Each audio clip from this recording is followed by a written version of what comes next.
Hi hello నమస్తే. Welcome back to Telugu flavours.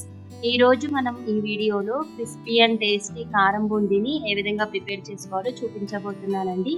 So late చేయకుండా ప్రాసెస్లోకి వెళ్ళిపోదాం పదండి. ముందుగా ఒక బౌల్ తీసుకొని దానిలోకి 2 కప్పుల శనగపిండిని జల్లించి తీసుకోండి. 2 కప్పుల శనగపిండికి 2 కప్పుల బియ్య పిండి వేస్తే క్రిస్పీగా వస్తాయండి బూందీ మనకు. ఈ బియ్య పిండిని కూడా ఒకసారి జల్లించి తీసుకోండి. దీనిలోకి పావు టీ స్పూన్ బేకింగ్ సోడా వేసుకోవాలి.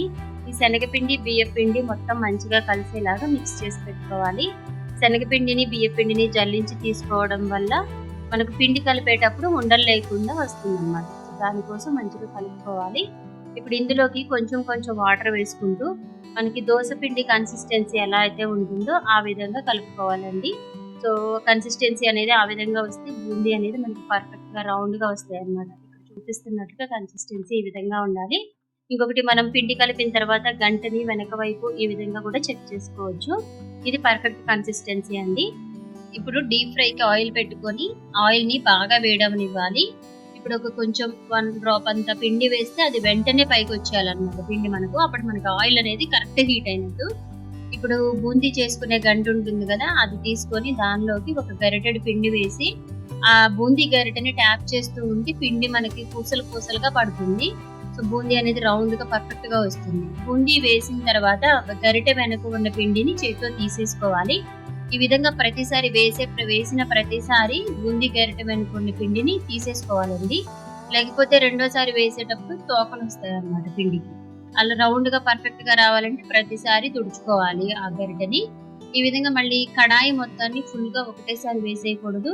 మీరు తీసుకునే కడాయి సైజుని బట్టి దానికి సరిపడినంత బూందీ వేసుకోవాలి. అప్పుడు బూందీ ఒకదానికొకటి అంటుకోకుండా విడివిడిగా మంచిగా ఫ్రై అవుతాయి.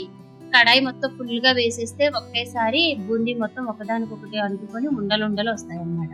సో బూందీ మొత్తాన్ని ప్రిపేర్ చేసి పెట్టుకున్న తర్వాత మీరు తీసుకున్న బూందీ క్వాంటిటీకి తగ్గట్టుగా పల్లీలను తీసుకొని వాటిని కూడా మంచిగా గోల్డెన్ కలర్ వచ్చే వరకు మంచిగా వేయించి తీసుకోవాలి.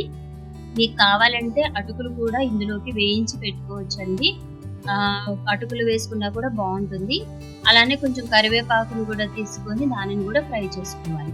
ఇప్పుడు ఒక మిక్సీ జార్ తీసుకొని దానిలోకి వెల్లుల్లిపాయలు, టేస్ట్కి సరిపడినంత ఉప్పు, కారం, జీలకర్ర వేసుకొని వీటిని గ్రైండ్ చేసుకోవాలి. ఉప్పు కారం అనేది మీరు తీసుకునే క్వాంటిటీని మీరు తినే టేస్ట్ని బట్టి అడ్జస్ట్ చేసుకోవచ్చు. మనం గ్రైండ్ చేసుకున్నటువంటి వెల్లుల్లి పేస్ట్ని మనం ప్రిపేర్ చేసుకున్న బూందీలో వేసి మొత్తం మిక్స్ అయ్యేలా కలుపుకోవాలండి. అంతే అండి, simple and tasty and crispy కారం బూందీ రెడీ అయిపోయింది. మీకు ఈ వీడియో నచ్చినట్లయితే మీ ఫ్రెండ్స్కి, ఫ్యామిలీ మెంబర్స్కి షేర్ చేయండి.